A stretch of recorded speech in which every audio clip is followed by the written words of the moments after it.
আমাৰ আটাইলৈকে শুভেচ্ছা মই জনাইছোঁ খেলুৱৈসকললৈ।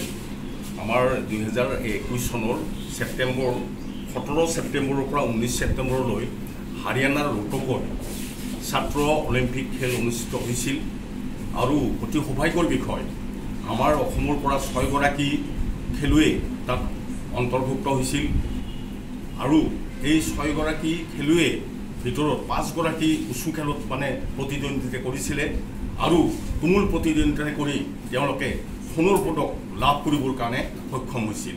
এইটো আমাৰ কাৰণে অতি গৌৰৱৰ বিষয় আৰু যিজন দৌৰবীৰ আছে দৌৰবীৰজনে তেওঁ ৰূপৰ পদক লাভ কৰিবৰ কাৰণে সক্ষম হৈছে।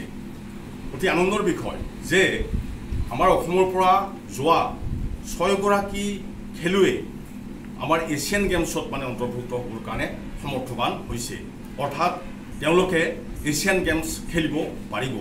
নমস্কাৰ, আমি যোৱা 17 ছেপ্টেম্বৰৰ পৰা 19 ছেপ্টেম্বৰলৈ হাৰিয়ানাৰ ৰোহটক মেহেম ৰয়েল স্কুলত 7 ষ্টুডেণ্ট অলিম্পিক নেশ্যনেল গেম খেলিবলৈ গৈছিলোঁ আৰু আমি 3জনো বনগাঁও ক্ৰীড়া সন্থাৰ পৰা গৈছিলোঁ আৰু আমি উচু গেম খেলিছিলোঁ আৰু আমি 3জনেও সোণৰ পদক পাইছোঁ।